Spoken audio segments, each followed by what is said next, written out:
In the 1940s, the American Army made a statement about the existence of flying saucers and extraterrestrial beings. Although many didn't believe in this possibility, the appearance of flying bodies, faster than American fighter jets, proved that there is life in outer space.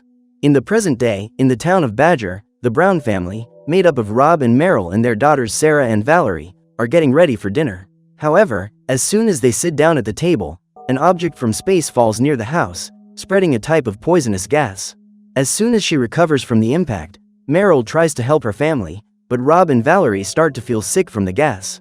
They are both unable to breathe and begin to expel blood until, in a matter of seconds, they lose their lives. Merrill is also infected and asks her youngest daughter, Sarah, to escape to her bedroom closet. Unfortunately, like her mother, the girl begins to feel the effects of the poison gas and becomes another victim of this macabre incident. Far away, in a New York apartment, ex-biologist Lauren Stone watches the news, reporting that all the residents of Badger have been eliminated. Minutes later, she receives a visit from military agents, who summon her to their base to investigate the situation. Once there, Lauren meets astrobiologist David and Colonel Emmerich, who has summoned them on a confidential mission. According to their research, a meteorite fell on the city and spread a poisonous substance, which is transmitted through the air. The researchers' aim is to analyze the crash site and pass on any vital information to the military. With no more time to lose, the colonel tells them both to put on their protective suits and get on the bus as soon as possible. Hours later, the two of them cross the snow-covered city and arrive at the place where the celestial body fell. However, the meteorite dissolved after the fall and there is nothing left except a small reddish plant seedling. For some reason, Lauren feels a mysterious connection with the plant and records everything in photos, but doesn't tell anyone about it. Instead, she begins to search the depths of the internet for similar meteorite fall events. One of them took place in Russia in 2013 and Lauren finds an interview with one of the local residents, telling her what happened. As in Badger, a meteorite caused the elimination of people near the point of fall, with the Russian army sealing off the area and concealing further information. However, the resident claims that a strange and very toxic type of tree grew in the crater, wiping out all life around it. If that wasn't strange enough, after the interview, the video reports that the resident was eliminated days after giving this testimony. After that, the neighboring towns were evacuated and, since then, nothing more has been said about the incident in Russia. After watching everything, Lauren believes that the events with the meteorite are not isolated and that the tree found by the resident must be the same plant that was born in Badger. The next morning, the doctor goes to the military laboratory, where two doctors are analyzing the body of Rob, one of the victims of the incident. At first, the body shows no abnormalities, but as soon as they make the first incision, the doctors see that his blood is blue. Not only that, but all the liquid begins to return to his body, as if he were healing. Finally, as soon as he regenerates, his body rises from the operating table, but he remains seated and motionless. Frightened, the doctor leaves the room, but his assistant remains and the director asks her to check the patient's pulse. Even though she's afraid, the assistant complies, but she doesn't feel a pulse and the patient's body is cold and has no blood circulation. The lab director tries to communicate with him, but the patient remains seated, without showing any reaction. Suddenly, several agents start running outside the lab and Lauren goes to see what's happened. To everyone's amazement, when they look inside the morgue, they find the bodies of the victims standing upright. This strange event soon becomes media news, sparking scientific, political and religious debates about whether or not this is a case of resurrection. Faced with so many questions but no answers, Lauren tries to isolate herself a little and, even though David wants to help her, she prefers to be alone. Meanwhile, the scientists at the military base analyze the reanimated bodies, counting 49 of the 1,300 victims in the city. They take the patients to the laboratory and try to get some reaction through family photos or physical stimuli. Some of the relatives, including the local governor, watch from across the room and wonder why only these 49 people have been brought back to life. One of the onlookers says he noticed that they all lived near the meteorite's crash site. What's more, not only did they absorb the poisonous gas, but their bodies came into contact with a mysterious substance, which spread with the explosion. This substance is made up of fragments of the meteorite, which, when it comes into contact with human beings, changes their entire organism. After this explanation, the governor continues to follow the analysis, until suddenly, one of the resurrected victims moves her face to the left. Despite this scare, scientists say that the other reanimated bodies had the same reaction, but no one can explain why. Nearby, Colonel Emmerich meets Lauren and she tells him about the information she has found about a similar event in Russia. At first, the colonel doesn't attach much importance to the information, due to its questionable sources, but he decides to give the doctor a chance to explain herself. The two of them then go to a meeting of the military council with the President of the United States to report their findings and check the results. The director of the laboratory says that the reanimated bodies are being genetically sequenced. This means that, although they are not alive, the victims are undergoing a transformation that converts their human bodies into alien matter. On hearing this, some of the leaders suggest eliminating the patients before something worse happens. However, the president asks Dr. Lauren for her opinion on the case, and she presents him with her findings from the event in Russia.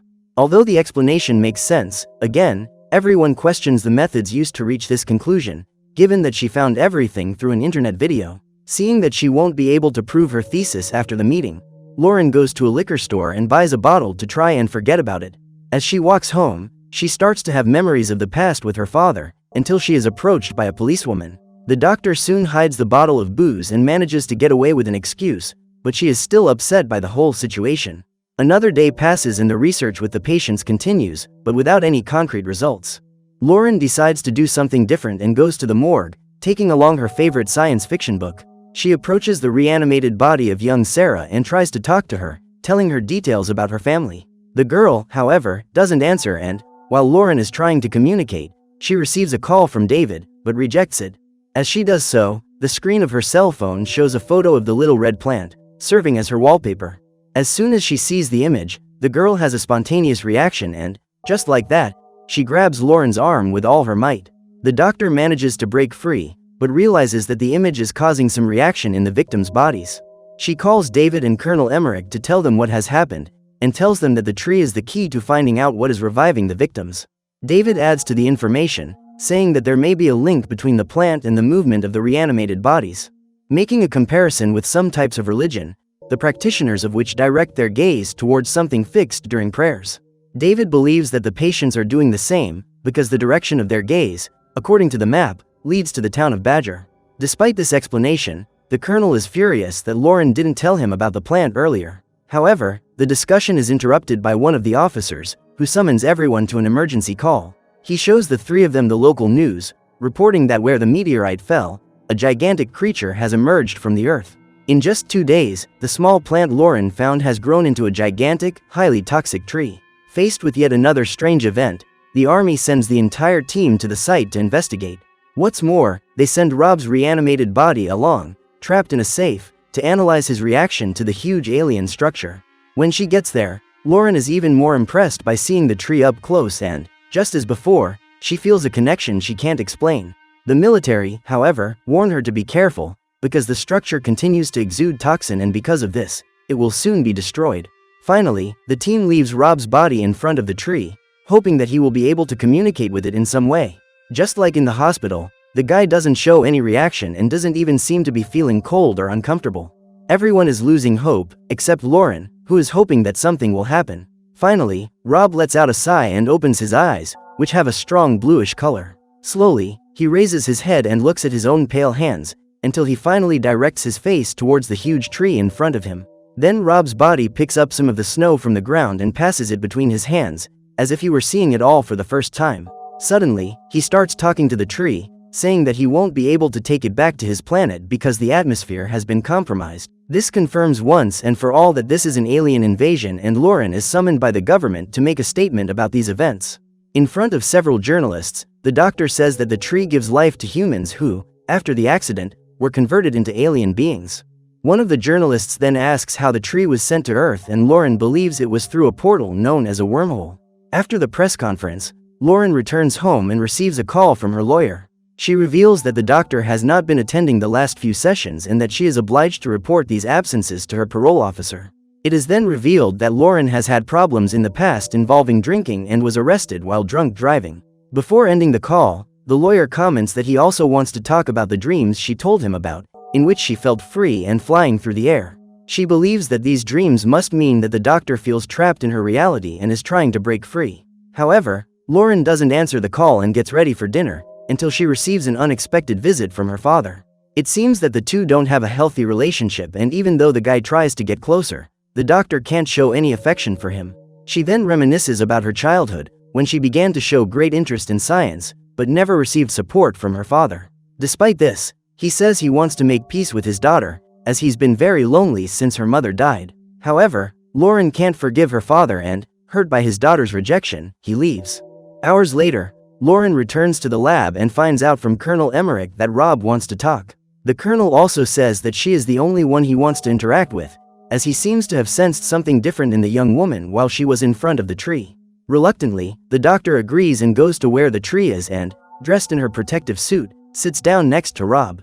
The alien begins to speak, saying that on his planet, his species could no longer survive. They were then forced to look for a new home and, with the help of an Earthling, known only as Supernova 94, they found planet Earth. What's more, it is thanks to its atmosphere and fertile soil that the tree will be able to grow and thus all of its kind will be able to survive. While they are talking, two agents start drilling into the tree and taking samples for study. Rob gets angry and tells Lauren to stop them, but she refuses, saying that the tree must be destroyed before it destroys all life on the planet. This response makes Rob angry and he says that there is no way to stop his alien species from coming. Then, in a threatening tone, he reveals that he possesses superhuman abilities and with them, he can stop anyone who tries to hinder his plans. To prove his point, Rob begins to stare at George, one of the soldiers who drilled into the tree. Suddenly, the guy starts acting strangely, as if he's being controlled, and starts pulling down the zipper of his suit in an attempt to get in touch with the toxic air. The commander tries to stop him, but Rob makes George remove his breathing tube, causing him to breathe in the toxin. In a few seconds, the commander begins to expel blood and loses his life without air. Seeing what has just happened to their leader, the other soldiers turn their guns on the alien, ready to eliminate him. However, Rob manages to emit a strong sound frequency with the power of thought alone, causing deep pain to everyone around him. In the midst of their desperation, two of the soldiers remove their masks and start attacking each other. The agent pulls out a knife and attacks her colleague with all her might, but he responds by discharging his pistol at her. More of them begin to remove their masks and confront each other, which leads them to inhale the toxic gas. One by one, they are eliminated, including Colonel Emmerich, until one last soldier, overcome by madness, fires the gun at himself, ending his suffering once and for all. After seeing all this tragedy, Lauren flees the scene, while the army sends military fighters to eliminate Rob and the alien tree. However, as soon as they fire the missiles, they are blocked by a huge force field created by the tree.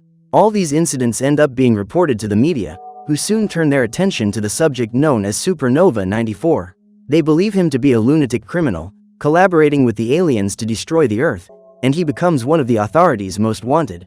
The news is heard by an unknown man, who then picks up his notebook and, on one of the pages, writes Supernova 94. Another day passes and Lauren watches the newspaper, with reports of several people hearing strange sounds coming from the forest. What's more, a heavy fog is spreading across several parts of the world and eliminating everyone who comes into contact with it. As a security measure, several nations have established martial laws to keep the refugees inside their homes.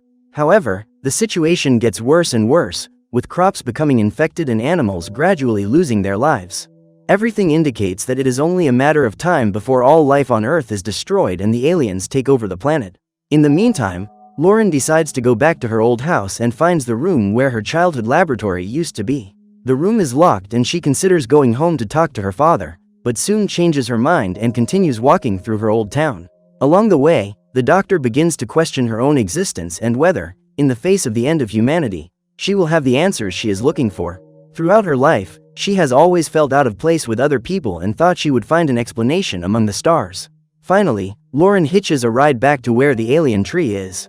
There, she meets Rob again and realizes that the huge structure is different. The alien says that the tree is undergoing a transformation and the time is coming for it to develop. Before the process is finished, Rob reveals that it was thanks to Lauren that the tree was able to grow. As a way of rewarding her, he promises to explain her origin and her real purpose in the universe. She was the only one who didn't try to attack the tree and for that, she will be rewarded. As he raises his hand towards Lauren, the doctor flashes back to her childhood, during a trip she took with her father. The two of them are in the car and the girl's father tells her that they are going to a secret location and Lauren must not leave his side at any time. Hours later, the two arrive at Area 51, the top secret military base where various secrets are kept by the American Army. There, Lauren's father leaves her at the office and asks her to wait for him to return. However, the girl disobeys the order and follows her father, who is talking to other soldiers about a beast from outer space. The creature was found trying to plant something on Earth, but despite its strength and intelligence, the alien was weak because it wasn't used to the Earth's atmosphere. Since then, it has been captured and held inside a capsule in a warehouse, which is found by Lauren. Curious about the creature, the girl reaches out to the capsule, but the alien does the same and Lauren feels a strange connection with him. The young woman ends up fainting from the contact and, for a few seconds, her eyes take on a black color. Shortly afterwards, her father wakes her up and takes her home. However, over the next few days, Lauren begins to act strangely. Even as a child, her intelligence has developed to such an extent that she starts designing rockets in her bedroom. At school, the principal tells her parents that she has become an isolated student, with an obsessive interest in science and hostile towards her classmates and teachers. At the same time, Lauren has been telling others that she is an alien and wants to return to her true home at any cost. While revisiting these memories, Lauren discovers that the Supernova 94 was herself, who, while still a child, built a communicator to interact with the aliens. Using this nickname, she transmitted messages that were picked up by the guy working for the government and recorded in his notes. However, the communication reached the aliens and allowed them to discover the location of planet Earth. All this strange behavior made her father give up his scientific career and try to control his daughter. However, the young girl continued with her obsession and one day she drew huge angel wings on her bedroom wall, saying that at some point she would assume her true form. With these memories, Lauren realizes that during her contact with the alien, he transferred his essence to her. As a result, the young woman gradually lost her humanity and became an alien, more interested in space than in her planet. Finally, Rob proves the truth by removing the mask from Lauren who, thanks to her alien nature, is immune to the tree's poisonous gas. Unfortunately for the rest of humanity, the tree finishes its transformation and scatters several giant eggs in different parts of the world. Shortly afterwards, the eggs hatch and expel a strong cloud of gas, which reaches the atmosphere and begins to change the entire environment. As a result, the planet becomes more habitable for the aliens, but totally uninhabitable for humans and other living beings. Quickly, the planet's fauna and flora are destroyed, until in a short time, life on Earth disappears. Now, the only surviving species is the aliens and a new evolution on Earth begins. As for Lauren, she has become the sole survivor of the planet she helped destroy. At least she has finally found her place in space and, just as she predicted from her drawing on the wall, Lauren takes on her alien form, with wings growing out of her back. So what did you think of this movie? Leave it in the comments below. And if you liked the video, like and subscribe for more movie recaps. See you next time.